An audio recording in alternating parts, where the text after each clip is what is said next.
चलिए Arabidopsis thaliana थैलेक्रेस एक model plant के बारे में बात करते हैं जो प्लांट बायोलॉजी रिसर्च में यूज होता है।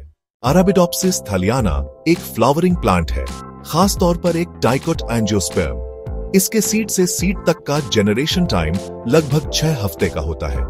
इसका जीनोम साइज लगभग 135 मिलियन बेस पेयर्स का है और कुल 3 क्रोमोसोम होते हैं, जिसमें लगभग 27,000 जीन्स होते हैं। यह एक एनुअल प्लांट है जो अपना लाइफ साइकिल कुछ ही हफ्तों में पूरा कर लेता है। 1980 के दशक में अरेबिडोप्सिस पहले प्लांट मॉडल के रूप में प्रमुखता से उभरा।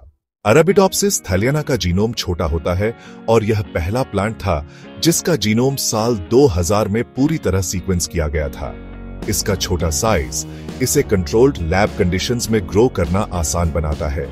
हर प्लांट लगभग 10,000 सीड्स प्रोड्यूस कर सकता है। इसका short life cycle fast genetic experiments की अनुमति देता है। यह प्लांट सेल्फ फर्टिलाइजिंग है, लेकिन इसे क्रॉस पॉलिनेटेड भी किया जा सकता है। यह क्यों यूज किया जाता है?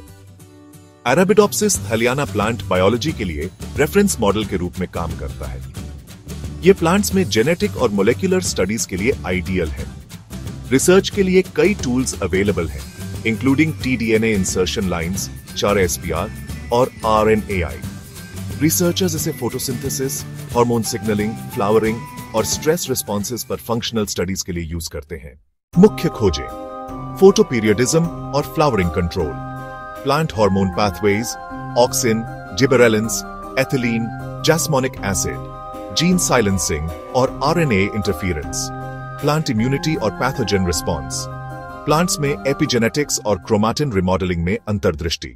रिसर्च एप्लीकेशंस: प्लांट डेवलपमेंट और morphogenesis, environmental cues light, drought, pathogens के रिस्पॉन्स में सिग्नल ट्रांसडक्शन, फंक्शनल जीनोमिक्स और systems biology, crop biotechnology, rice, wheat, मेज और अदर क्रॉप्स में नॉलेज ट्रांसफर करना। स्ट्रेस फिजियोलॉजी, उदाहरण के लिए ड्राउट, सॉल्ट और पैथोजेंस। फायदे: फुली सीक्वेंस्ड और well annotated genome, extensive mutant libraries और रिसोर्सेज जैसे सॉल्ट लाइन्स, एग्रोबैक्टीरियम ट्यूमेफेशियंस के जरिए आसान ट्रांसफॉर्मेशन, हाई थ्रूपुट स्क्रीन्स के लिए आइडियल, मिनिमल स्पेस और रिसोर्स रिक्वायरमेंट्स। नुकसान: खुद एक क्रॉप प्लांट नहीं है, इसलिए रिजल्ट्स को क्रॉप्स में ट्रांसलेट करने की जरूरत हो सकती है। मोनोकॉट्स जैसे राइस और कॉर्न के लिए लिमिटेड रेलेवेंस।